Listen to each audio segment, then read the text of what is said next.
Listo. Bueno, hola a todos. Este es nuestro webinar número 20 y hoy con nosotros tendremos a dos lideresas de muchísimo nivel en nuestro país. Una de ellas en el área política y la otra en el área empresarial. También forman parte de las líderes por la igualdad de género en el Perú.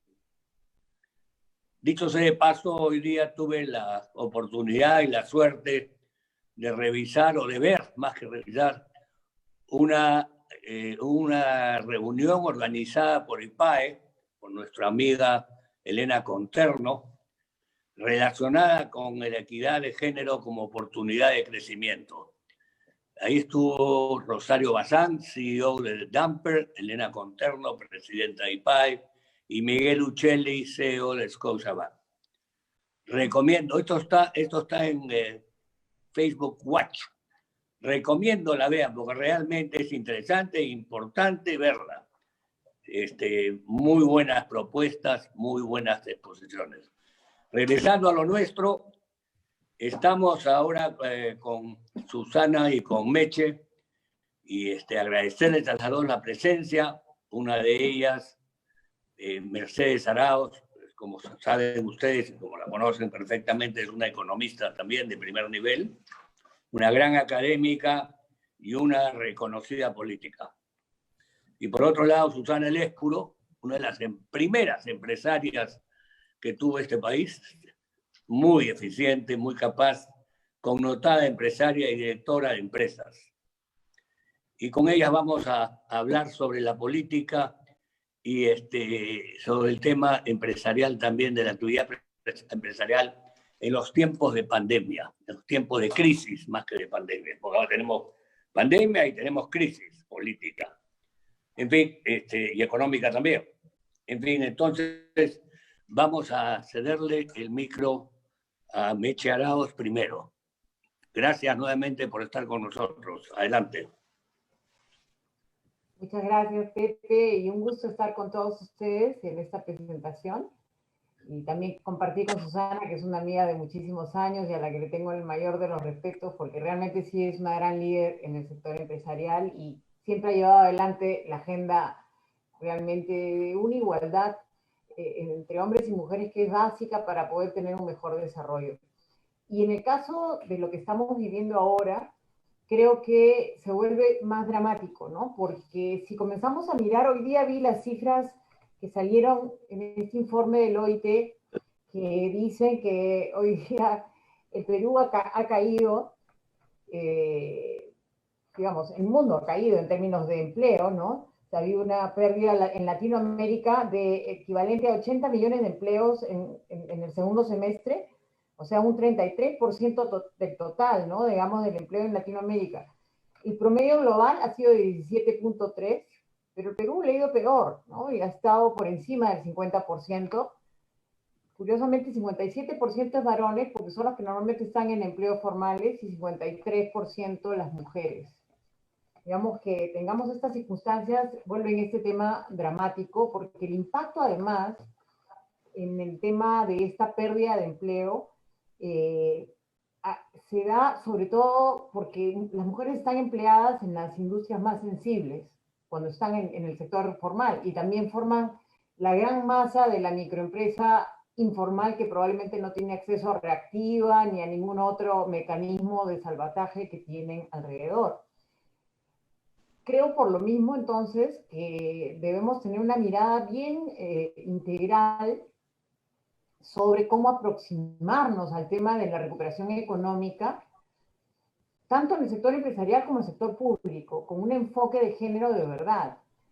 Las mujeres no es que seamos más importantes que los hombres, ni que seamos más víctimas que los hombres, no es una actitud paternalista la que buscamos, sino que es entender que hay una realidad que hace que hayan sido las personas que vayan a tener más dificultad de reincorporarse. Como digo, las industrias que más tarde van a incorporarse, las de la fase 4, formalmente son las que más jalan mujeres en términos de empleo, ¿no? El sector turismo, para empezar,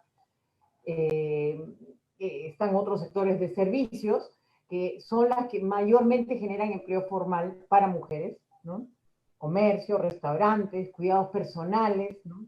El cuidado de niños, de ancianos, trabajadoras del hogar, y están también en el otro lado, ¿no? De las que podrían ser más sensibles a ser víctimas de la enfermedad, como es el caso de las trabajadoras en el sector salud, tanto técnicas, enfermeras, que mayoritariamente son mujeres, hay médicos también, no hay duda, pero son, digamos, las que están más cerca de la atención a las personas que tienen la enfermedad, o sea, son las posibles candidatas a ser contagiadas, ¿no?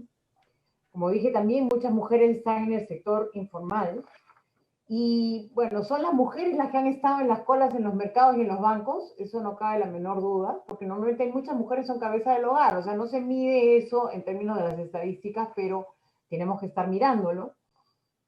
Y hay un elemento adicional, que las mujeres ahora, con el tema de que los niños van a la escuela, ¿no? Son las que, como normalmente han tenido la carga laboral familiar, digamos, como el extra, el trabajo extra, hoy día lo tienen más.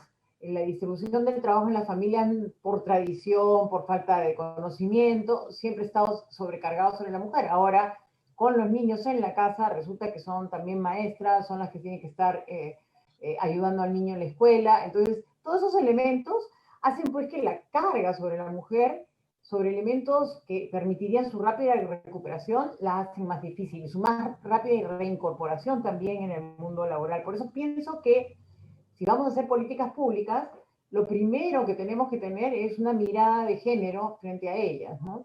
Las CUNAMAS han tenido que estar cerradas, no había atención para darle CUNAMAS. El tema de los tratamientos para la anemia, que comenzaron bien este año, con las visitas comunitarias también se recortaron, en fin, toda aquella política pública que significa un elemento de equiparación, de bienestar y de crecimiento económico también, están realmente ligadas a estas barreras que ya teníamos históricas, pero que hoy día se vuelven más grandes. Entonces yo creo que el enfoque de género es importantísimo. No, muchos de los errores que se hicieron, esa cosa que es anecdótica, ¿no? Pero de la división por días, hombres y mujeres, fue un absurdo, ¿no? Pero refleja la ceguera cognitiva que tienen muchos hombres, ¿no? Al considerar que tenemos ciertos patrones de comportamiento iguales, o sea, somos parecidos, pero tenemos comportamientos diferentes por las cargas que tenemos históricas basadas en esta división del trabajo que todavía tenemos con alto sesgo, ¿no? Entonces creo que es bien importante que miremos eso. Todavía en el Perú existen muy pocas mujeres en los liderazgos en el sector público y en el sector privado. Y aún si estás en el sector público, tienes que luchar contra esa techo de cristal que existe, o sea, para el acceso a la mujer al liderazgo. En el Perú, por ejemplo, ahorita cuando estoy viendo candidaturas, mayormente son masculinas, solo hay una señora claramente que va a ser candidata, que es la señora, o dos, ¿no? La señora Fujimori y la señora Mendoza, digamos, pero 25 candidatos, dos mujeres, y normalmente nos llevan a nosotras, a las mujeres, como adorno dentro de una plancha, no como un liderazgo necesariamente para el trabajo, y ese es un error que cometen muchos varones al entender cómo debe funcionar una plancha, ¿no? También estamos en el tema de que es difícil, o sea, ahora es cierto, hay más equidad de género en los ministerios a nivel de los liderazgos, pero bueno, solamente ha habido 3 ministras de Economía hasta la fecha. Me cuento como la primera, después fue Claudia Cooper y ahora es Tony Alba. Entonces, digamos, y siempre hay esa cosa del comentario que porque si es mujer va a ser más débil, o cómo va a manejar las cosas, o que son cosas difíciles de aceptar, o que va a ser una dura, mala, odiosa. O sea, no podemos estar en el medio como cualquier funcionario público calificado, ¿no? La brecha salarial, a pesar de la ley que se hizo, que es una ley para simplemente evitar que haya actitudes de diferencias salariales hechas por género, simplemente para aclarar cómo es la política salarial de una empresa, todavía sigue existiendo, ¿no? Entonces, lo mínimo que tenemos de brechas salariales están alrededor de 20 y tantos por ciento, 30%. y, como digo, participación en los directores. Por eso lo va a contar Susana con mayor detalle, ¿no? Pero tenemos que trabajar, creo, intentando mirar esto con muchísimo más cuidado. Sobre todo que esta recuperación implica que, por ejemplo, en materia del teletrabajo, es mayor esfuerzo porque las mujeres no las preparan para estar metidas en los temas de tecnología. O sea, tenemos que trabajar con los niños y las niñas para que el tema tecnológico ya sea parte de ellos, niños y niñas, de igualdad, en igualdad de condiciones, no todo este tema de ciencia, tecnología y matemáticas, ingeniería que debe procurarse que estén. Entonces, todo lo que significa política pública para insertar a los jóvenes a las nuevas tecnologías de la información, porque lo que vamos a tener es una competencia y un posible desplazamiento de muchas de las actividades donde están las mujeres por el cambio tecnológico que estamos viviendo y ahora se ha acelerado, ¿no? O sea, es simplemente algo que pensábamos que iba a ser dentro de 10 años, ya se está dando ahora, ¿no? Y con lo que podríamos es, creo que es importante trabajar en definir políticas para la capacitación en las familias también ahora, en términos de educación a distancia, que ayuden a mayor integración, ¿no? El tema de, como le digo, las mujeres poseen menos tiempo para estudiar y aprender nuevas habilidades o para la búsqueda del empleo, ¿no? Porque están dedicadas también al trabajo doméstico no remunerado, menos móviles, somos menos móviles normalmente las mujeres hasta cierta edad, ¿no? O sea, yo el otro día estaba hablando con mi hija y me reía, ¿no? O sea, la postergación de muchas jóvenes de lo que es maternidad y matrimonio, o consolidación de una pareja, porque ella, ella que ya es menor que yo, obviamente, no es mucho más chica, pero me decía, mamá, es que a un hombre no le preguntan cuándo va a tener un hijo, a un hombre nadie le cuestiona que postergue la maternidad para desarrollar su carrera, ¿no? Y es parte del problema, ¿no? Estamos viendo que los jóvenes, las jóvenes sobre todo, están postergando eso porque quieren un desarrollo profesional que no podrían hacerlo porque la carga familiar no es compartida, ¿no? Y ese cuestionamiento no nos lo hacemos, ¿no? Y bueno, hay temas aquí en nuestro país más difíciles todavía, porque el tema del transporte público, por ejemplo, es otro problema grave en lo que es la seguridad personal de las mujeres, el tema de la violencia y el acoso que suele suceder a veces estando por ahí, ¿no? O sea, el riesgo, ¿no? Una mujer que se tiene que transportar 2 horas y media para llegar a un trabajo, porque eso pasa, porque no le estamos dando las facilidades de un transporte público adecuado. Entonces, estamos viendo que el transporte no está pensado en dar facilidades al acceso al trabajo, sino, bueno, todavía no tenemos una red de transporte público, pero ayudaría, por ejemplo, eso a reducir muchísimo más los costos, tanto laborales como el costo familiar, ¿no? Porque eso implica, ya no voy a trabajar porque tengo que estar en el transporte público demasiadas horas, ¿no? Prefiero quedarme en casa. Entonces, son el tipo de cosas que tenemos que ir cambiando y creo que es el momento, en medio de la crisis y de la pandemia, en la cual tenemos que comenzar a pensar esto seriamente, ¿no?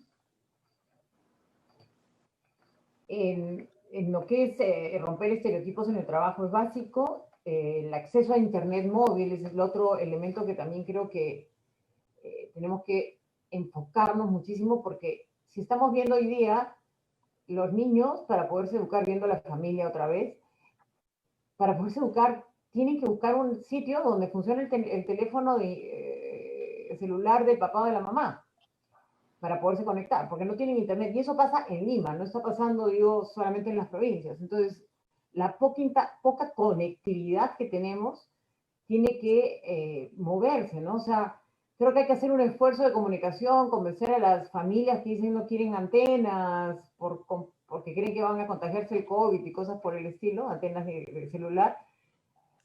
Tenemos que plantearles que no es cierto y que realmente tenemos que entrar con una mayor conectividad, no solo para los niños como yo, sino toda la familia para poder hacer labores inclusive profesionales, ¿no? Y bueno, en general pienso que cualquier política de igualdad implica también luchar contra la violencia de género de cualquier tipo, ¿no? La violencia intrafamiliar, la violencia del acoso en el trabajo, que todavía existe. Hace pocos días también hablaba con muchas jóvenes, con un grupo de jóvenes que empezaban sus profesiones y todo, y se encontraban con que el jefe se olvidaba de que tenía una relación laboral, ¿no? Y los jefes del jefe les decían, mejor no te quejes, pues, para que sigas creciendo, ¿no? Entonces todavía hay culturas empresariales que no borran el comportamiento del acoso como una práctica que debe ser vetada en cualquier espacio laboral, ¿no? Entonces, por ahí creo que hay que hacer esfuerzos, las licencias que tienen que haber de maternidad y paternidad que deben ser compartidas, y por supuesto, pienso en un tema que es importante, muy criticado, ya lo hacen en las empresas, pero en el sector público no hay esas miradas. Por ejemplo, los comités mixtos para selección de personal. El sector público realmente no valora el tener criterios prácticos de aplicación, que sí se los puede pedir al sector privado, pero no lo hace dentro de su propia gestión. Y eso llama la atención porque debe cambiar también, ¿no? En general, las poblaciones más vulnerables tienen rostro de mujer. Y creo que tenemos que hacer políticas públicas de recuperación de nuestra economía, tomando en cuenta la mirada de género para poder atender esto adecuadamente. Muchas gracias. Listo, muchas gracias, Meche. Muy interesante tu exposición. Pasamos a Susana. Listo, pasa el micro a Susana. Ítalo, por favor. Hola Pepe, hola a todos, muchas gracias. Y Meche, encantada de estar compartiendo aquí contigo. Y quería, pues, bueno, lo que quería resaltar hoy día también es que estamos a 5 días de la muerte de Ruth Bader Ginsburg, ¿no? Este icónico personaje de la Corte Suprema de los Estados Unidos, la única mujer por décadas, bueno, en realidad no por décadas porque hubo una mujer antes que ella, pero ya en la última década fue la única, que realmente luchó por la justicia y por la equidad de género.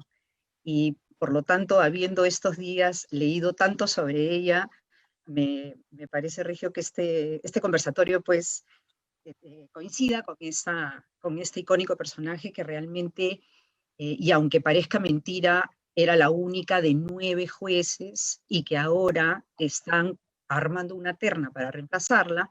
Los candidatos de Trump son 3 hombres. Y esta es la Corte Suprema de los Estados Unidos de América. No puede ser. Bueno, la idea es que desde la mirada empresarial les comparta qué cosa es lo que hemos venido viendo y cuáles son pues los retos, las oportunidades que tenemos en el sector empresarial relativo a la mujer. En la pandemia, en los directorios en los que participo, ciertamente he visto, y como yo siempre digo, siempre decimos que en las crisis surgen las grandes oportunidades. Yo digo que en las crisis también salen a relucir los grandes valores. Vale decir, aquellas personas que estaban como de repente un poco ocultas, no tenían tanto protagonismo en la empresa y llega una crisis y de repente adoptan un liderazgo y toman las riendas para hacer marchar, solucionar los miles de problemas que se suscitaron en el momento del inicio de la pandemia para poder restaurar la cadena de suministro, la parte comercial, etcétera, etcétera. Y lo he vivido, digamos, a gran satisfacción mía ver cómo 3 mujeres de diferentes áreas tomaron riendas en una de las empresas y pudieron enfrentar muchos retos, tan es así que merecieron el reconocimiento del propio directorio, ¿no? Surgen esos grandes valores y de lo que se trata es que les demos oportunidades. Aquí, ¿qué estamos viviendo, digamos, en el Perú? Bueno, ya Meche ha dicho en lo que respecta al empleo, en el mundo empresarial, en el empleo formal cayó en mujeres más de 30%, en hombres cayó solamente 23%, bueno, también es fuerte, pero se trata de identificar las barreras que están impactando en que estas mujeres se desarrollen a su potencial, a su full potencial, y que esto se traduzca, por supuesto, en beneficio para las empresas y para los trabajadores y para el ecosistema en general. ¿Qué cosa es lo que vemos como algunas barreras, algunos retos que todavía no acabamos de romper, ¿no? Ciertamente lo que llamamos pues discriminación. Hay veces la discriminación se manifiesta en sesgos inconscientes. Tan es así que hay hoy día encuestas, estudios, uno entra al internet y se puede hacer un test para determinar qué tipo de sesgos inconscientes tiene uno mismo. Creo que eso es algo que sirve como un punto de entrada, por ejemplo, si en una empresa queremos hacer cambios importantes en cuanto a manejar, gestionar, digamos, el capital humano a partir de brindar oportunidades de desarrollo a las mujeres. También sucede que en las empresas es muy raro que haya una cuantificación, una base de datos, digamos, que diga, que se lea tranquilamente, bueno, qué porcentaje de participación tienen las mujeres por nivel jerárquico y cuáles son las tendencias de ascenso. Y yo les cuento que esto es muy importante porque cuando una mujer entra a una empresa a los niveles, digamos, iniciales, va a mirar hacia arriba para ver si ve que hay un porcentaje de mujeres que, entre comillas, la están haciendo, ¿no? Están teniendo oportunidades de desarrollo. Y si ven que son contaditas con los dedos de una mano o que prácticamente son invisibles, el mensaje que están recibiendo esas mujeres es: aquí en esta empresa no se facilita el desarrollo de la mujer. Entonces, por eso es importante que tengamos estas métricas que nos permiten identificar por nivel jerárquico, digamos, por nivel de responsabilidad en las empresas, cómo estamos y cómo estamos avanzando, ¿no? No solamente se trata, también viene pues el asunto de las famosas cuotas. Y yo no quiero utilizar la palabra cuota, pero sí prefiero utilizar la palabra meta. Meta es, bueno, estamos aquí y a dónde queremos llegar. Si queremos, y tenemos muchos estudios que nos dicen que la participación de la mujer en el mundo empresarial, y particularmente en posiciones de liderazgo y con mayor razón en directorios, está relacionada con mejores resultados en rentabilidad y en otros indicadores de gestión de la empresa, amén de los indicadores sociales. Entonces, ¿qué cosa está afectando? No estamos hablando de darles la oportunidad para hacernos un favor, estamos hablando de que hay resultados que confirman que existe este talento, que lo que necesita es la oportunidad. Entonces, ¿qué pasa, por ejemplo, en el Perú en cuanto a los directorios? Resulta que en las últimas cifras, la Bolsa de Valores de Lima tenía 7% de los asientos de directorio ocupadas por mujeres. Y en la última lectura, entiendo que todavía no se ha compartido por Women's CEO y demás, entiendo que ese número ha bajado un poquito. Pero es pues menos de 10%, y esa cifra yo personalmente la veo hace 20 años. Yo hace 20 años que estoy en directorios y no he visto absolutamente ningún progreso. Además, 60% aproximadamente de las empresas que cotizan en la Bolsa de Valores de Lima no tienen ni una sola mujer en su directorio, ¿no? ¿Qué tipo de... y por qué eso es importante y por qué ahora y por qué en la pandemia y pospandemia? Pues la pandemia nos ha puesto en relevancia enfrentar muchas decisiones ante estados críticos de toda naturaleza, desde nuestros empleados, el modelo de negocio, en fin, nuestros proveedores, nuestros clientes, etc. Y tener un directorio donde no hay pluralidad de mirada es evidentemente perder la oportunidad de tomar mejores decisiones. Lo rico de un ambiente diverso, sea en cualquier, digamos, área de trabajo y particularmente en un directorio, estas personas que vienen con diferentes backgrounds, diferentes géneros, diferentes niveles de experiencia en diferentes áreas funcionales, pues tienen miradas que van a ir al colectivo del directorio, y que van a producir una mirada más completa, más holística, y que eso va a generar mejores resultados, mejores decisiones de negocios que a su vez impactarán en los resultados. Entonces, ¿estamos acaso dejando de ver esa oportunidad en la medida en que inclusive nuestras empresas que cotizan en la Bolsa de Valores de Lima no han dado un paso en ese sentido.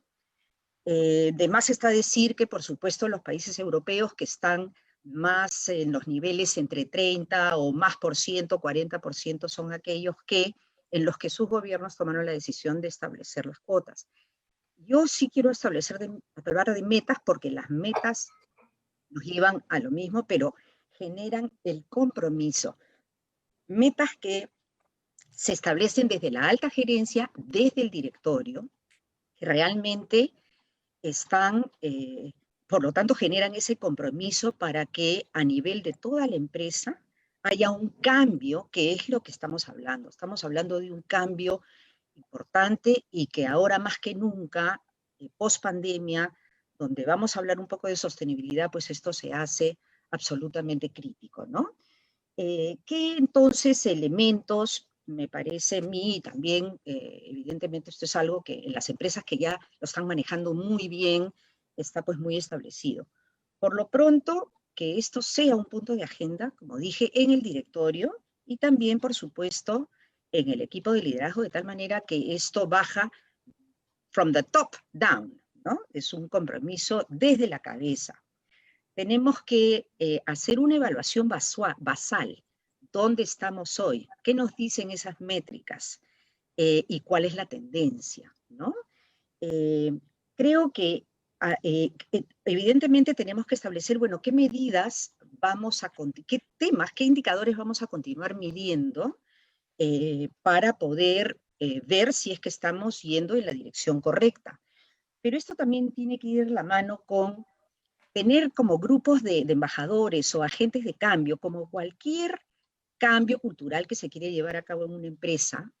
No solamente se trata de que la gente de arriba, ¿no? el CEO o el directorio lo plantee y que esté pues en el plan de trabajo, etcétera, sino que en la organización se identifique agentes de cambio que están totalmente comprometidos con la causa, porque ven los beneficios de esta situación, ¿no? En los procesos de selección, yo cuántas veces he escuchado hace poco de un CEO que bueno, teníamos pues una vacante en la gerencia de logística y le pregunté, bueno, ¿y quiénes son? ¿Cómo es tu terna? Bueno, tengo a fulanito, menganito y menganito. Bueno, y no hay ninguna mujer. Y me contestó, no, es que no hay mujeres en logística.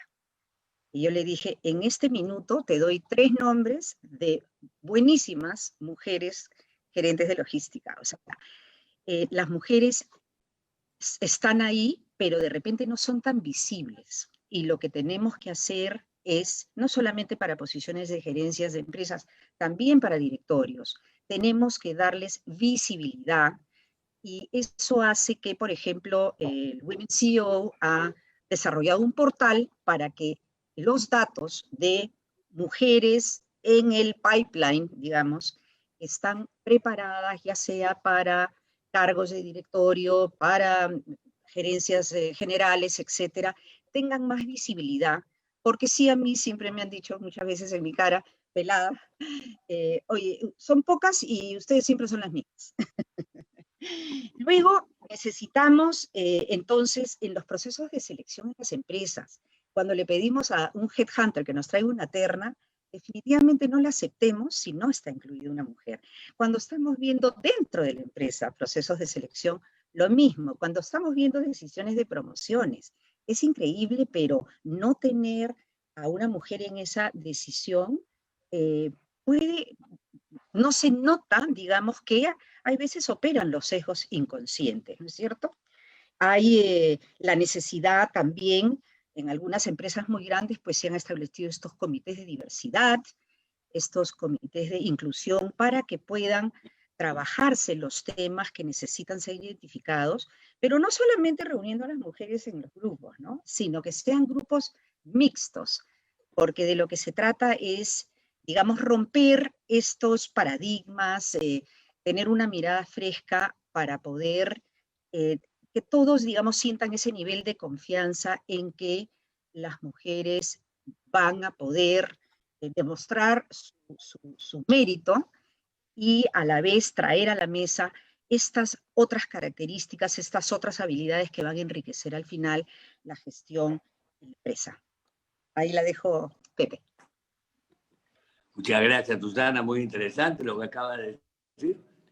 Y vamos a pasar de frente a las preguntas.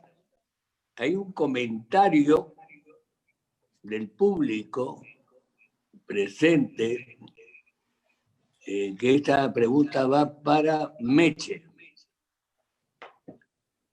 Dice, Meche ha dicho que no se debió criticar a la ministra Alba cuando la nombraron, pero según todos los especialistas, incluyendo Castilla, Carranza, Busada, Briancén, Webb, la gestión de Alba ha sido mala. Alba mantuvo cerrada la minería por 2 meses y gracias a su falta de liderazgo aún no empezamos la fase 4 de reactivación. Creo que eso se acaba de empezar, ¿no? Pero en fin, sería bueno saber cuál es la opinión de Mercedes sobre esta pregunta. Sí, o sea, yo no he dicho que no se le pueda criticar a la ministra. Yo también he sido ministra de Economía y también he recibido crítica. El problema es que sea la crítica porque es mujer. Eso es diferente.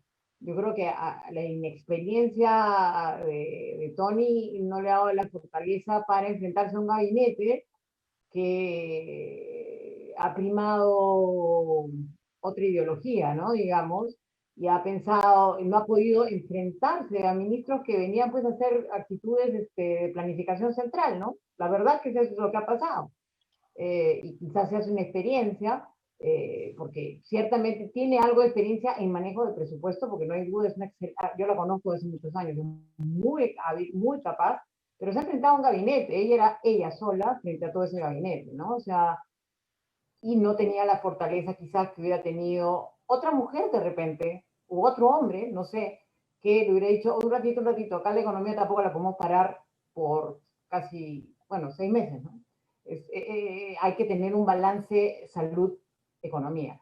Criticarlo por las acciones, no criticarla porque es por un tema de género, y eso es a lo que voy, ¿no? O sea, nadie cuestiona el rol que tuvo Claudia Cooper cuando nosotros estuvimos en el gabinete, ¿no? O sea, Claudia inclusive está en la Bolsa de Valores, está directora de la Bolsa, ha sido una excelente ministra, pero tenía ya la madurez y la experiencia de haber estado en los dos lados, además, porque eso ayuda mucho que se están en el lado público y en el lado privado, en el lado público y privado, ¿no? Ha habido experiencia, digamos, mucho más larga en su trabajo y podía llegar a eso. Entonces, no es por género la crítica es por gestión, y ahí sí, eso es válido hacerlo en cualquier lugar, ¿no? Muy bien, muy claro. Gracias, Meche. Ahora viene una pregunta para Susana, que dice así: ¿crees que las instituciones privadas realmente han actuado adecuadamente en defensa del pueblo peruano y de las empresas privadas en esta pandemia, cuando el gobierno lo único que ha hecho es buscar la forma y manera de no pedir ayuda a los privados? ¿Cuál es tu opinión sobre esto? Bueno, ciertamente ha sido un contraste muy marcado ver cómo en Ecuador, que en un momento estaba pasando una situación muy crítica, entró el sector privado en conjunto con el sector público y las instituciones y, vamos, sacaron adelante y pudieron manejar realmente esta situación de pandemia.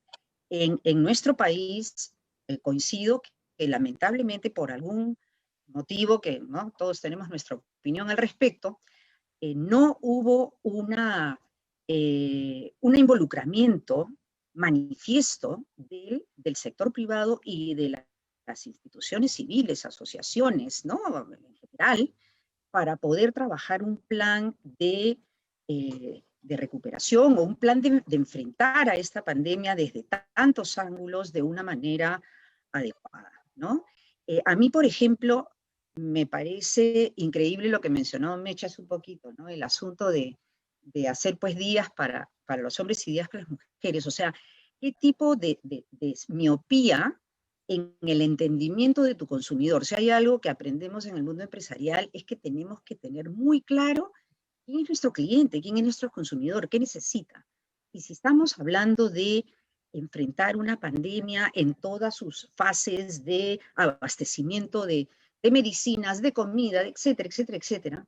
O sea, el entendimiento de esos clientes llamados los peruanos nos ha debido permitir establecer planes mucho más sólidos, y las empresas hacemos eso todos los días, ¿no es cierto? O sea, ¿cuántas empresas especialistas en logística hay, por favor, en este país que tienen niveles de confiabilidad del 97, 98%, ¿no? Entonces, sí, me sorprendió que habiendo varias mujeres en el gabinete no hubieran salido a decir, los peruanos no se comportan así, esto no va a funcionar.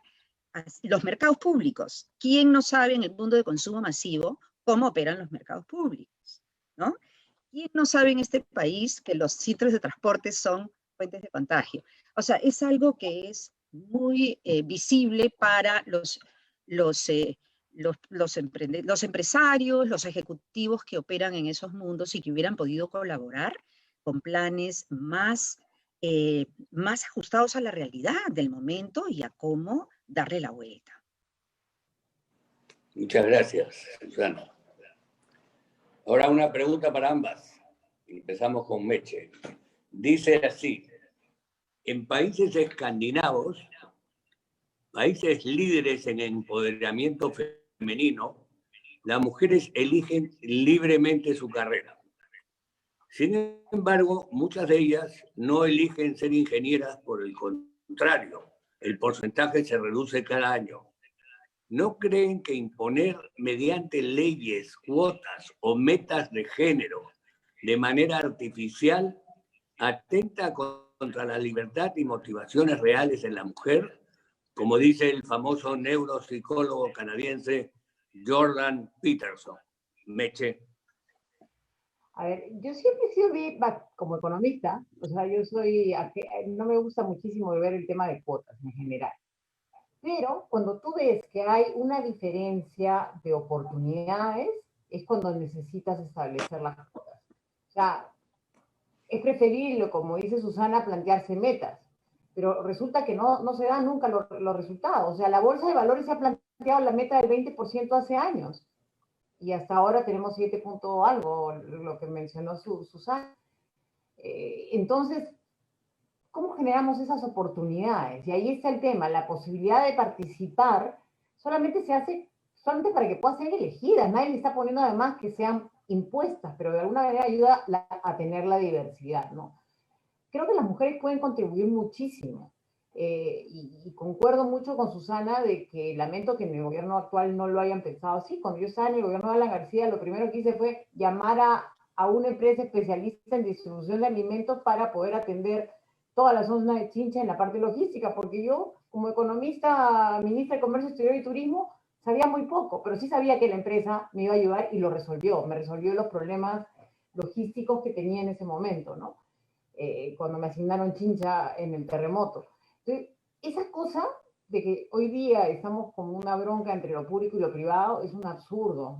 O sea, es un absurdo porque tanto el administrado como el administrador público tienen que trabajar juntos, porque no lo sabe todo. El sector público no sabe hacer logística, no sabe, o sea, punto. No somos especialistas, tanto es así que queríamos una ley para poder tener servicios logísticos del sector público. O sea, no saben distribuir ni medicina, que es su especialidad. O sea, imagínense lo que significa pues distribuir a toda una cadena de valor en materia de, por ejemplo, los bonos, ¿no? Los bonos para distribuir a gente que ni siquiera sabíamos quiénes eran, ¿no? O sea, teníamos todos estos compromisos de participación femenina, de tener más inclusión, todo eso estaba en la agenda OCDE.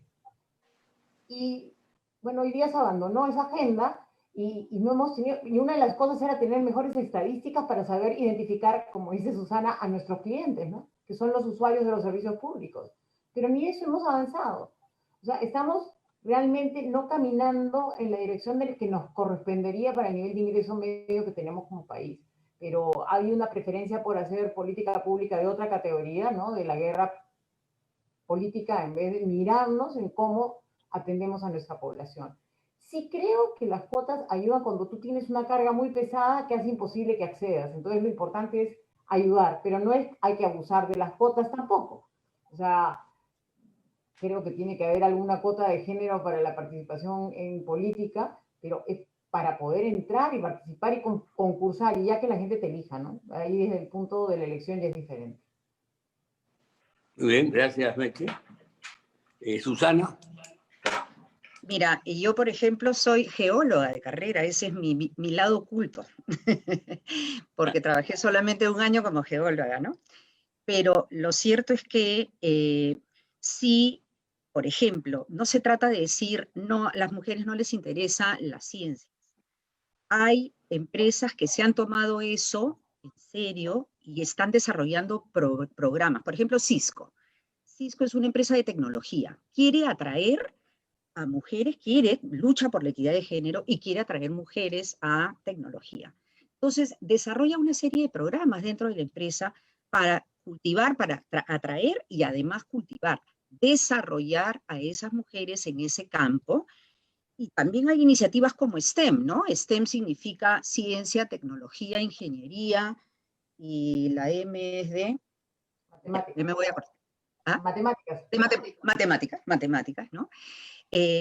Esto es algo que está desarrollándose mucho en el mundo, ¿no? Estas iniciativas STEM, que lo que buscan es que desde el colegio las niñas sean atraídas hacia estos rubros que además van a ser absolutamente vitales, como estamos viendo, la carrera en tecnología, en ciencias, en matemáticas, etcétera. De hoy para adelante requiere de los talentos de todos, de hombres, mujeres, etcétera. O sea, y aquí se trata de hacer esas carreras atractivas desde el colegio, porque en los mismos colegios, o quizás en la casa, o quizás en el ambiente social, hay veces hay estos sesgos inconscientes que se transmiten de generación en generación, ¿no? Que te van diciendo, eso no es para ti. O sea, imagínate a mí, pues, ¿quién me iba a decir que la geología era para mí? ¿No? Hace 40 años, además, ¿no? Hay muchos mensajes ocultos, mensajes, digamos, que calan en algunas personas más que en otras, y de lo que se trata es que el mensaje sea el inverso, sea, mira, hay muchas oportunidades de desarrollo profesional en ciencias, en matemáticas, y que desde niñas las chicas se interesen en las universidades, haya también una manera de promover las carreras, las diferentes carreras que hay, para que lleguen preparadas al mundo laboral y que en las empresas también continúe esa labor de promoción, como también lo hace, por ejemplo, Cisco, ¿no? Muy bien. Gracias, Susana. Otra pregunta para ambas. Dice así: uno de los objetivos de desarrollo de sostenibilidad de las Naciones Unidas y la equidad de género está en el ODS 5, que busca poner fin a todas las formas de discriminación contra las mujeres.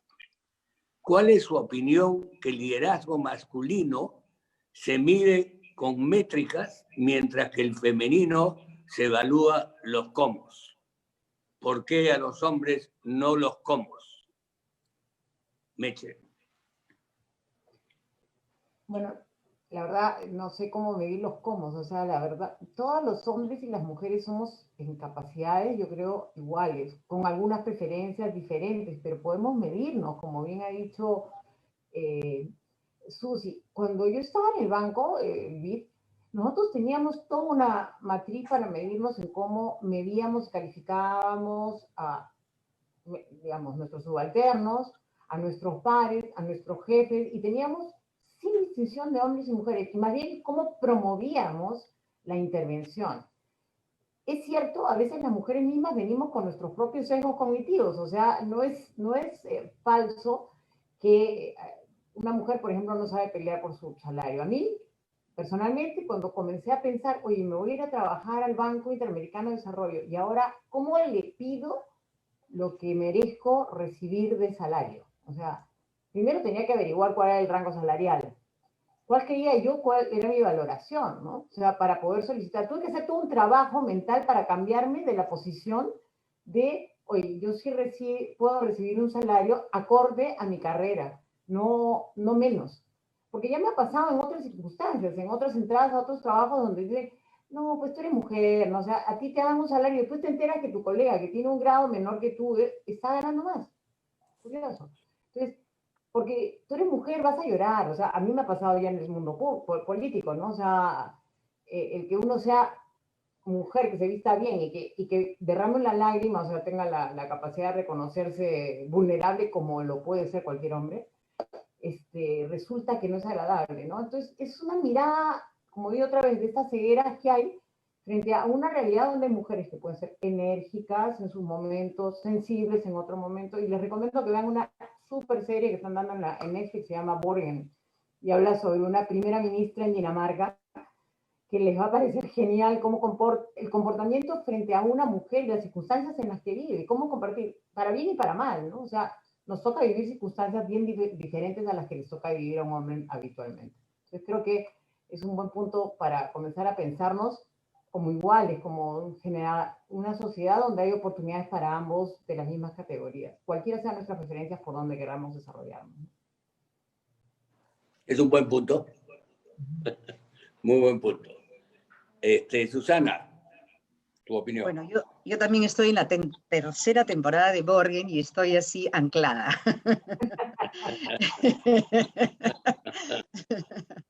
Dios mío, ¿ok?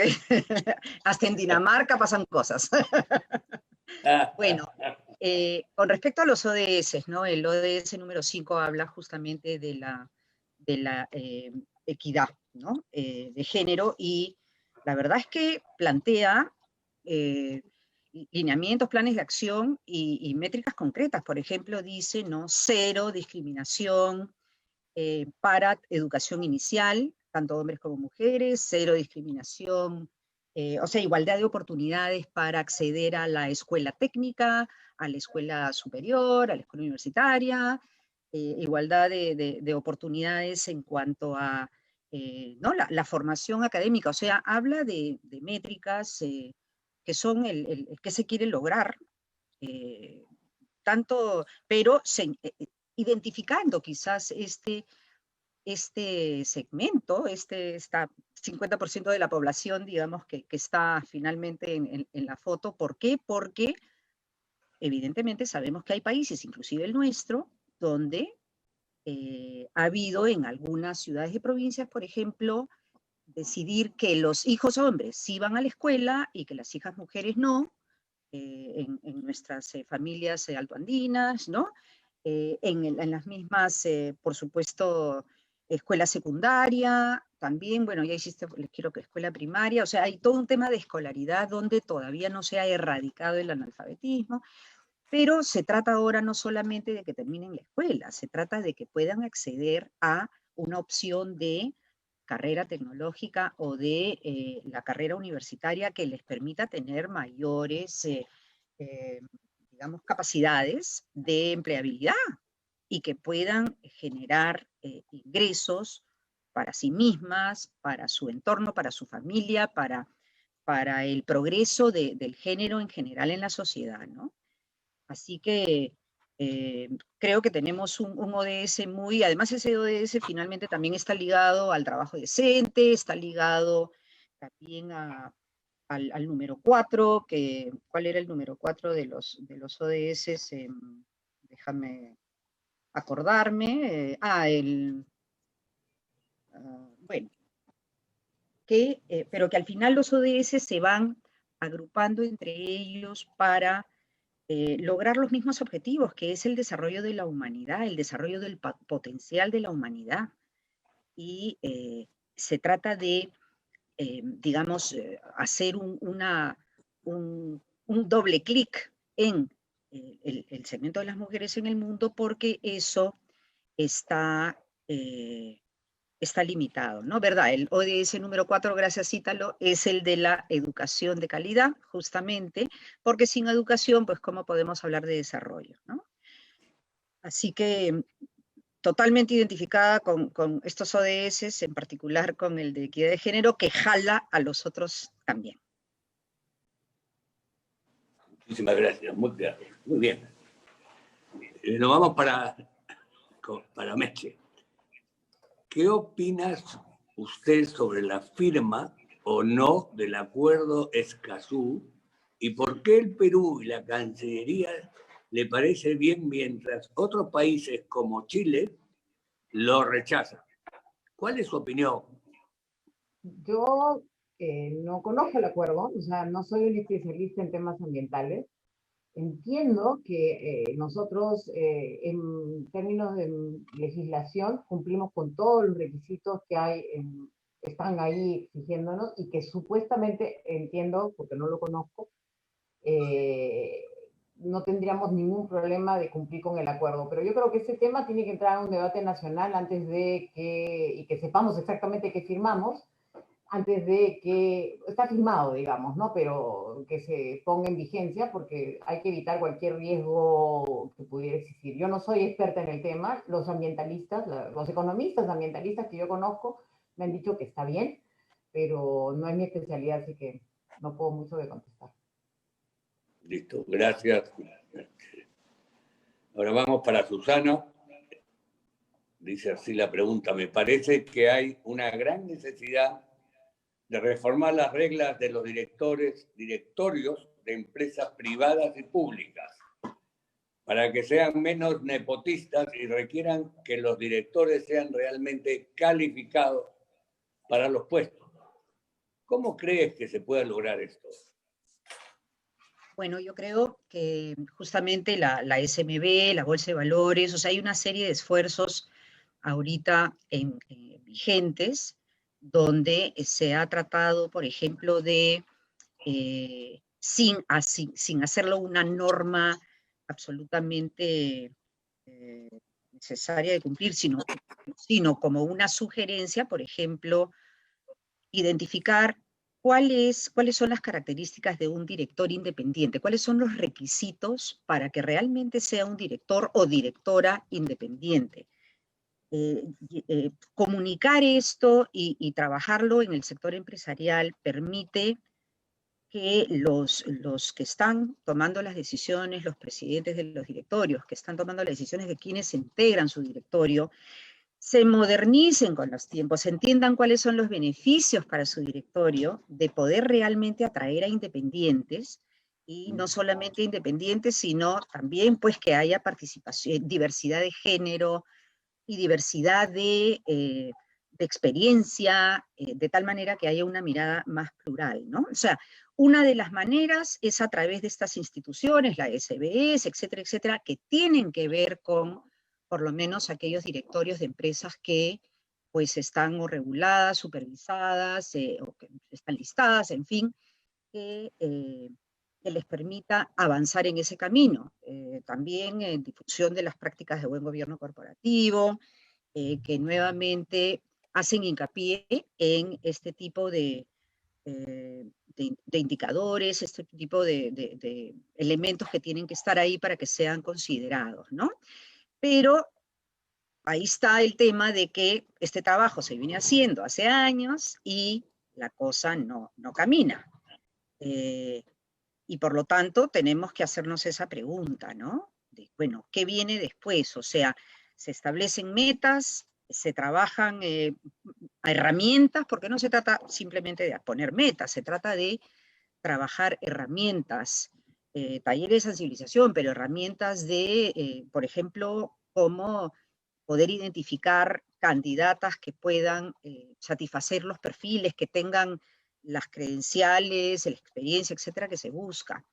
Pero ojo que no solamente hablemos de una calificación técnica, ¿no? Los directorios también tienen que traer a la mesa la mirada ética, la mirada ¿no? de integridad, la mirada de largo plazo, de sostenibilidad, de desarrollo, de oportunidades, estas cosas que trascienden si uno es un financiero o es un ingeniero industrial, ¿no es cierto?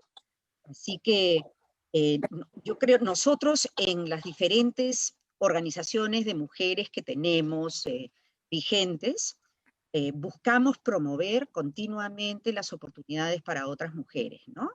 Por ejemplo, tenemos una organización que incorpora mujeres directoras y tenemos pues sesiones de profesionalización, talleres, estamos inscritas en organizaciones internacionales, nos capacitamos, vamos a cursos en las universidades, tanto aquí como en el extranjero. O sea, son cosas donde tomamos la iniciativa para poder cambiar este panorama. Pero esto tiene que ir de la mano con que se nos abran pues puertas, ¿no? Yo me considero muy afortunada de que hay 40 años atrás pues alguien me abrió la puerta, me dio la oportunidad de poder desarrollarme. Fui la primera mujer ejecutiva en Procter & Gamble y pues durante años ¿no? Fuimos poquitas, y cuando me fui 22 años después, el 33% de la planilla ejecutiva eran mujeres, y hoy ese número es 50% de las posiciones ejecutivas están ocupadas por mujeres. No sé cuántas empresas hoy día en el Perú pueden decir eso, ¿no? Pero es una labor de largo aliento, y por lo tanto, para que las cosas sucedan, tiene que haber, pues, el trabajo de los dos lados, ¿no? Y que los hombres, pues, que están tomando, la mayoría, por supuesto, el 93% de presidentes directorios son hombres, ¿no es cierto?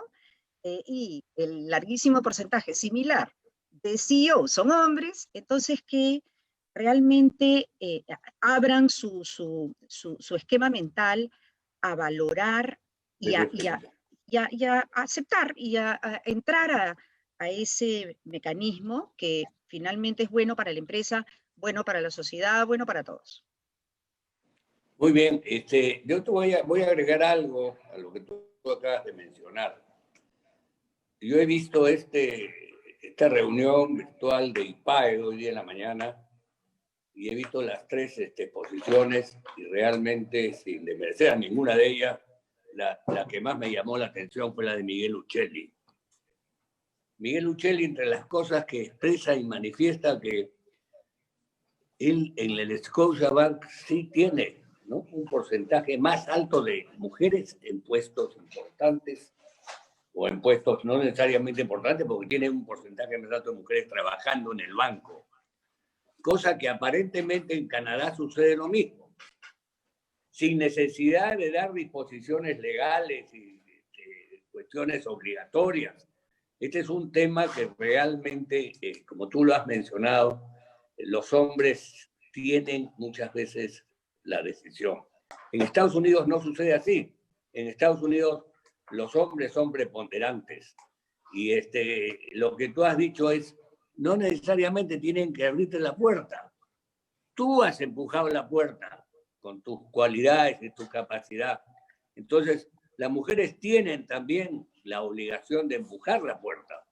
Y finalmente, entre las cosas que dijo Miguel Uccelli, que me pareció muy interesante, es que en su familia, todas las mujeres, desde su abuela, que tenía más de 100 y tantos años, son necesariamente empresarias, gente dedicada a hacer empresa, inclusive individualmente, ¿no? Como son periodistas como Patricia del Río, etc.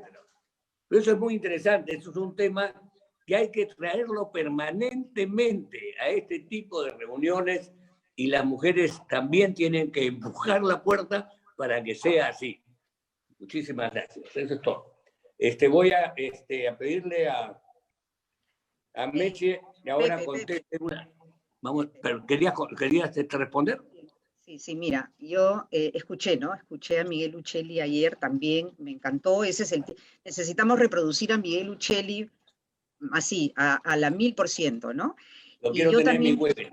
Yo siempre digo, o sea, yo tuve la suerte que el jefe que me mentoreó, que me auspició, digamos, que se corrió el riesgo de promoverme a gerente general, y que además yo estuve dentro de las 3 primeras gerentes generales mujeres en Procter, en el mundo, nos promovieron al mismo tiempo a gerente general, y en mi caso, mi mentor, como te digo, el presidente de Latinoamérica, ¿no?, Jorge Montoya, que además es peruano y que me había contratado.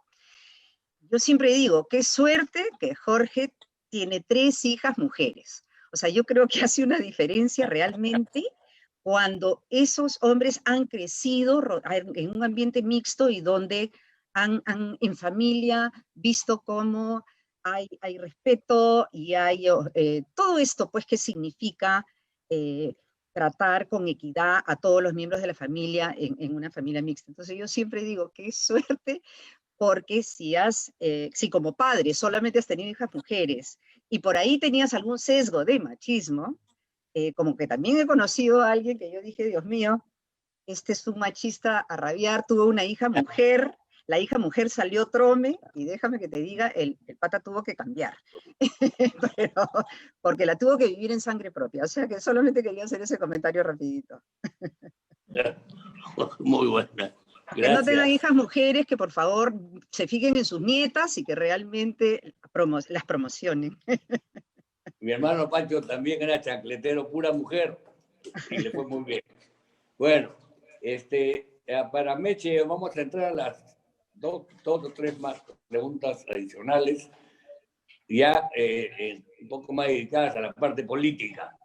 Entonces, para Meche hay una pregunta que dice así: ¿qué opina Mercedes de la crisis política generada por el Congreso y el Ejecutivo recientemente? ¿Cuál es tu apreciación? ¿Cuál es tu opinión?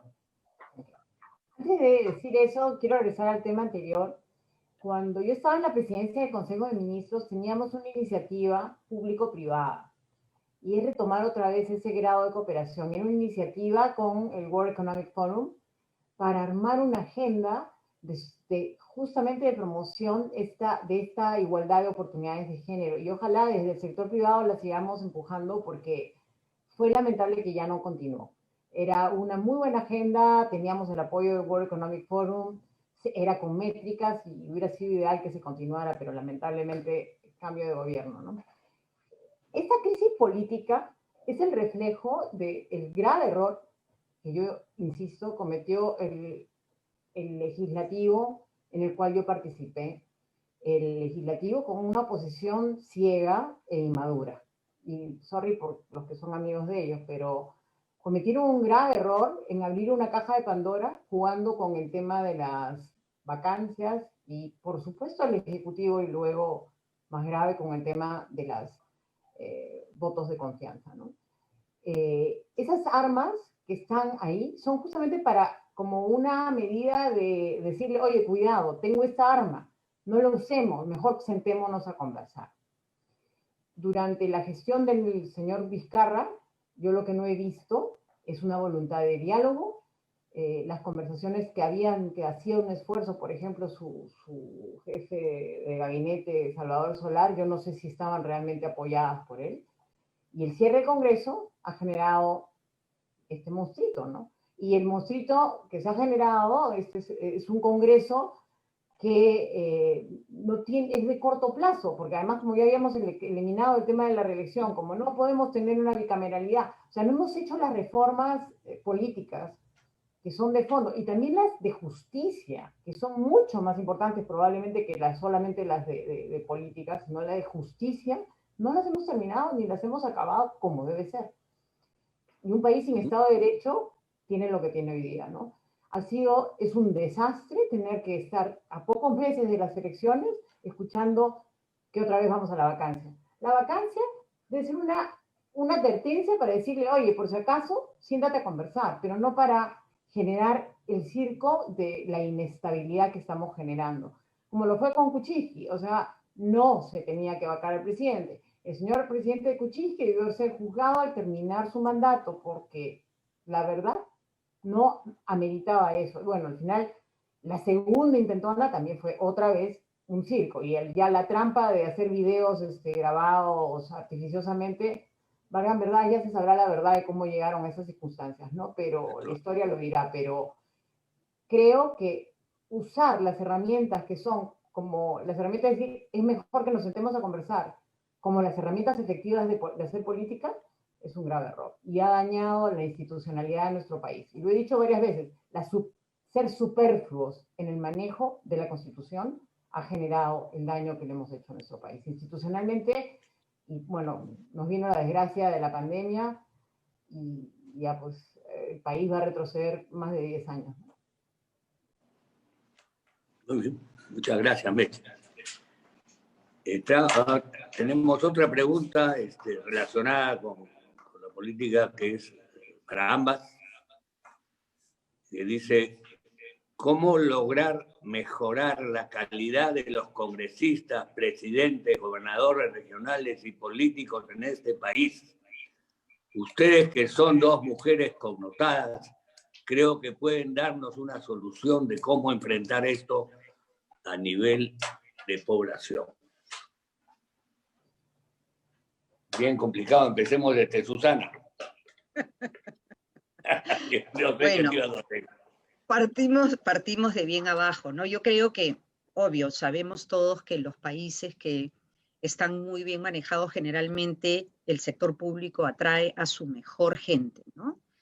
Y que es un verdadero honor ocupar esos cargos y bueno, evidentemente el talento, atraer el mejor talento va a hacer la diferencia, estés haciendo lo que estés haciendo, sea en el mundo empresarial, en lo que es políticas públicas, etcétera, ¿no?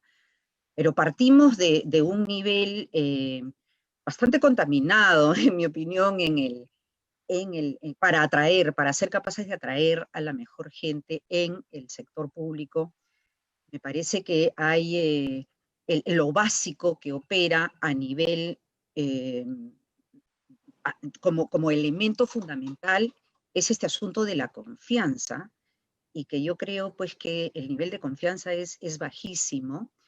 Lo que es valores en general es problemático, lo que une, el propósito, ¿no? Tiene que haber un propósito que une a la gente y que ese propósito va a primar sobre otras consideraciones y que va a haber una sola agenda, ¿no es cierto?, versus agendas ocultas, agendas individuales ocultas en el medio. Entonces, sí, ¿no? Se trata, creo, de contribuir, digamos, a la mejora de las sociedades de nuestros diferentes ámbitos. Algunas tendrán capacidades de manejarse en este sector público, ¿no? Meche ha vivido en él durante años y en fin, la mayor parte de su carrera y tantas otras mujeres que conocemos también, pero sí, por mi lado lo que yo veo es si estamos otras en el sector empresarial y también contribuyendo para que el país salga adelante, pues al final de lo que se trata es el resultado que apunte hacia una mejora, ¿no es cierto? O sea, de un lado, de otro, en fin, asociaciones civiles, de donde sea, pero al final es este conjunto de elementos que van a hacer la diferencia en un país, ¿no? Y también tenemos que pensar que haya, pues como dijo Meche, o sea, que haya más trabajo conjunto entre el sector privado y público. En algún CADE me parece, del año pasado o del anteaño, ¿no? La política y la economía no pueden ir por puertas separadas. Tenemos que, los gobiernos de turno tienen que poder incorporar y tienen que reconocer, digamos, que este es un tejido que tiene que ir tejiéndose de la mano con los talentos de un lado y del otro, retroalimentándose continuamente para poder uno aprender del otro e ir mejorando cada vez más, ¿no? Meche, te la paso. Esta crisis no es una crisis solamente del Perú, es una crisis que viene en un contexto global que creo que hay que tenerlo en cuenta. En la época que vivimos, yo fui ministra en la época de Alan García, estábamos en la época donde el boom de la globalización se estaba dando y vino la crisis financiera internacional. Con la crisis financiera internacional no se corrigieron muchas cosas que andaban mal. El boom de la globalización se basaba en buena parte en este consenso de Washington que nosotros seguimos, pero no cumplimos todo. Porque parte del compromiso de ese consenso de Washington era invertir lo que lográbamos con éxito, y acá hay, como digo, un liderazgo que tenemos que trabajar todos, en lograr, por ejemplo, hacer una buena inversión en temas como la educación pública, ¿no? Invertir en la gente. O sea, tenemos un problema de educación pública y eso hace que nuestra gente no aprenda, no entienda, acepten promesas que son baladís, porque no están conscientes de probablemente el largo plazo. No de que sean malas personas, sino que encuentran que viven su emergencia de corto plazo y pues quieren ir y sacar su plata del FP porque se van a quedar sin empleo o necesitan el trabajo fijo porque si no, ya no puedo conseguir trabajo después. O sea, están preocupados por una conciencia de corto plazo, evidentemente, y no han aprendido a mirar el largo plazo como una posibilidad o una posibilidad de cambio, ¿no? Entonces, creo que tenemos que hacer un esfuerzo de invertir, de hacer una real inversión en nuestra población. Tanto, no es un problema solamente digamos, de malas personas, sino que hay una tendencia global hacia los populismos. Lo vemos en Estados Unidos, lo vemos en Rusia, lo vemos en China, lo vemos en Brasil, lo vemos en México. O sea, digamos, estoy planteando la sensación que tenemos en medio de una reforma global de que todo el mundo está hiperconectado, ¿no? Hiperconectado, pero con información toda tergiversada. Entonces es un fenómeno bien complejo que hay que estudiarlo, pero implica también varias cosas. Como digo, formación, educación, para mirar el largo plazo como una oportunidad. O sea, una formación continua, además, ¿no? Segundo, creo que tenemos que pensar en una real reforma política. No esta cosa de, oye, ¿cuánto te pago para las elecciones? Que si ¿cómo se llama? La inmunidad, no la inmunidad. Hemos sido bien light en analizar qué es lo relevante. Necesito una segunda cámara. Probablemente hubiera sido mejor tener una segunda cámara y hubiéramos evitado cierto nivel de conflictividad porque hay una segunda cámara que hace el trabajo reflexivo de lo que puede hacer una cámara que tiene que representar a todos los peruanos, que es la Cámara de Diputados, ¿no? Y la variedad de los peruanos está ahí, ¿no? Segundo, ¿qué tipo de partidos vamos a tener? O sea, ¿cómo aseguramos hoy que los partidos políticos en el mundo están en crisis? ¿Cómo aseguramos que representen ciertos contenidos ideológicos? Prefiero hablar con alguien que es de izquierda, bien claramente de izquierda, y entendiendo su discurso, poderme encontrar puntos de contacto y de diferencias y de acuerdos. Pero si me voy a encontrar con una mazamorra de gente sin ideología, es bien difícil hacer política pública así. Es muy difícil. O sea, las leyes salen porque, oye, a mí se me ocurre que es popular, además ni siquiera porque no tienen cómo probar que sea popular, ¿no? Entonces hay que tener mucho cuidado en eso. El funcionario público, vilipendiado, insultado, está asustado, porque tiene que estar, además de la Contraloría, frente a la Fiscalía, que te llama, yo no sé cuántas veces voy a la Fiscalía al mes, o sea, todo el tiempo, porque por casos o cosas que he hecho en el año 2006, 2007, o sea, tengo que seguir yendo a la Fiscalía, a justificar mi gestión, llevar papeles que en cualquier lado ya no importan esos papeles, ¿no? Porque ya debería haber prescrito, ya pasó 15 años, pero sigo yendo a la Fiscalía por esos temas. O sea, el funcionario está asustado, encima el escándalo de la prensa, que parece que el negocio pues es hacer espectáculos sobre lo que es la política, y la política no es espectáculo, la política es política. Entonces, lamentablemente las medios de comunicación no comunican bien, no se preparan, no se informan. Ayer, por favor, podemos estar de acuerdo o no con la decisión del Tribunal Constitucional sobre el tema del pago de impuestos, esta cosa de la ley, el decreto legislativo que fue consultado con el tribunal.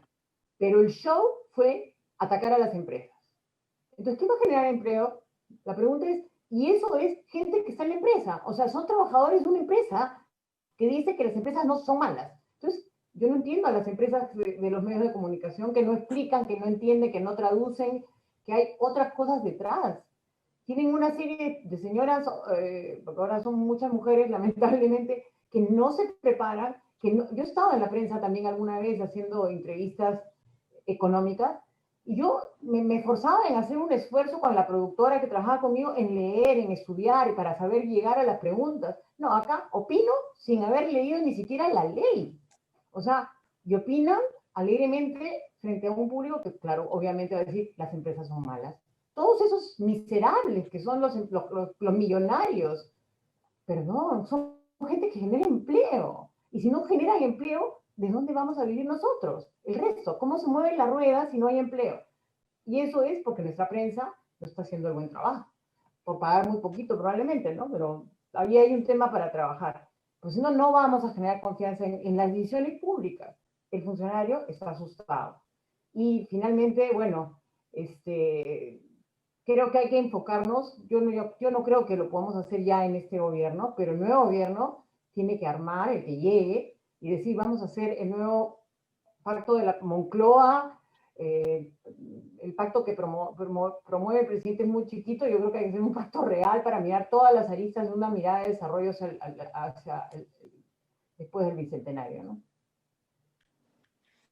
Bueno, muy interesante lo que acabas de decir. Yo quiero agregar algunas cosas ahí. Con respecto al tema del Tribunal Constitucional, el manejo de prensa ha sido pues, contrario directamente a las empresas. El que el Tribunal Constitucional haya tomado una determinación, en mi opinión puede ser buena, no implica de que las empresas han estado haciendo algo que va en contra del país o de esto, si no existen disposiciones legales de por medio que le permitían hacer esto como cualquier otra empresa hubiera hecho. Entonces yo creo que volvemos otra vez a solicitarle a las instituciones privadas a defender las posiciones de las empresas en todas estas áreas, que son peligrosísimas. Entonces viene mi pregunta final para ustedes, porque hay algo más que quería yo también preguntar, que era sobre el tema de la educación a través de la televisión, que hemos tenido un problema con respecto a la subversión, al Sendero Luminoso, a lo que se ha dicho con respecto, educativamente, lo que se ha dicho con respecto a la subversión, que ha sido no solamente mal explicado, que ha generado una reacción también de muchos sectores. Entonces, la pregunta es, ¿qué cosa piensan ustedes del rol de los medios? ¿Hay alguien que pueda decirle a los medios que tienen que tener muchísimo cuidado y tienen que dedicarse solamente a informar adecuadamente? Porque se está generando una información peligrosa. ¿Qué cosa piensas, Susana, y qué cosa piensas, Meche? ¿Quieres que empiece yo, Pepe? ¿Sí?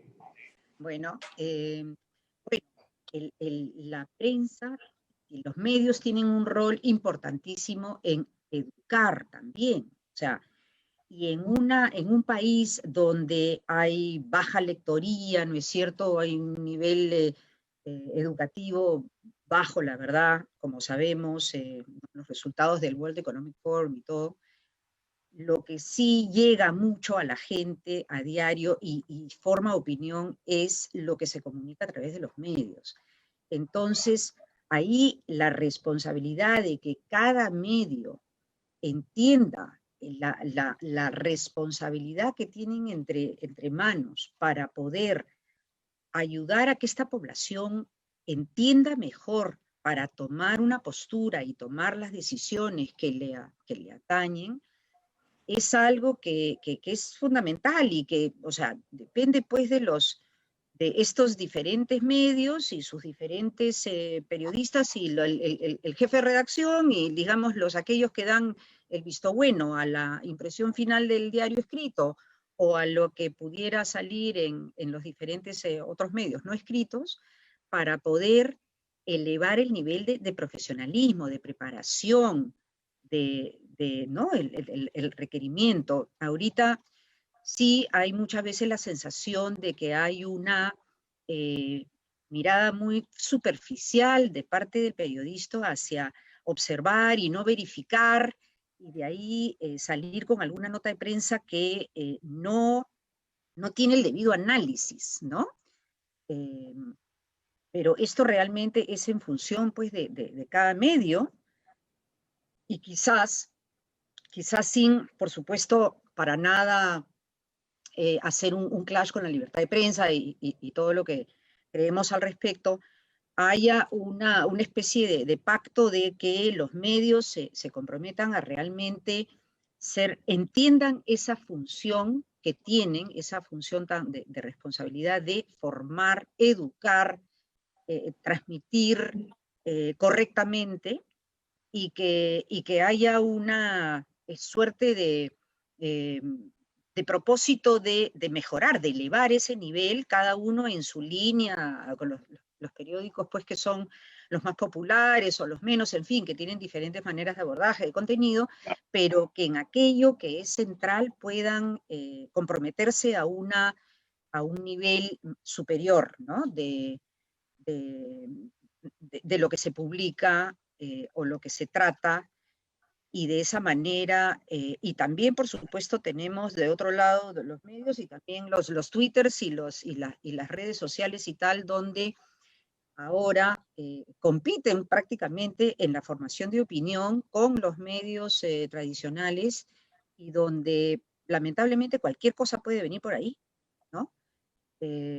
Tenemos que todos tener por ejemplo, yo recibo algo que me parece que es un fake news o que digamos es una cosa aberrante o lo que fuera, simplemente me manifiesto, ¿no? Esto no lo pienso circular, esto es fake news, ¿cuál es la fuente de esto?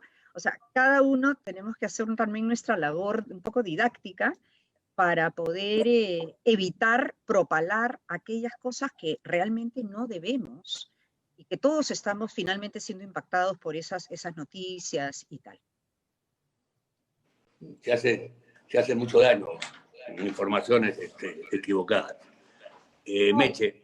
Y el tema de la polarización, ¿no? O sea, los fake news y el grado de incapacidad de diálogo. Bueno, yo el Twitter simplemente ni lo miro porque ahí lo único que recibo son improperios, ¿no? Pero, digamos, creo que tenemos que generar una cultura de diálogo que es súper importante. Y los medios de comunicación son una fuente importante de señalarnos hacia dónde deben irse encaminados esos diálogos.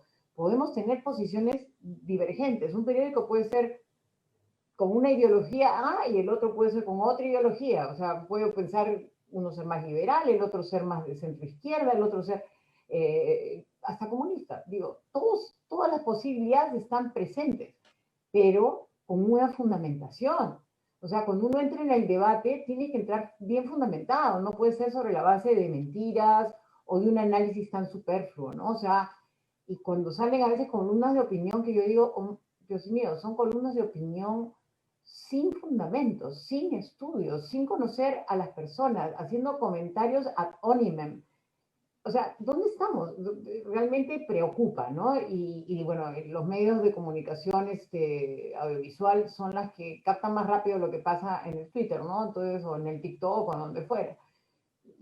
Se ha banalizado, ¿no? Quizás porque no estamos exigiéndonos a nosotros mismos tener un mejor producto. Creo que el consumidor tiene que pedir somos consumidores de eso, tenemos que pedir un mejor producto, y los que anunciantes que quieren llegar a sus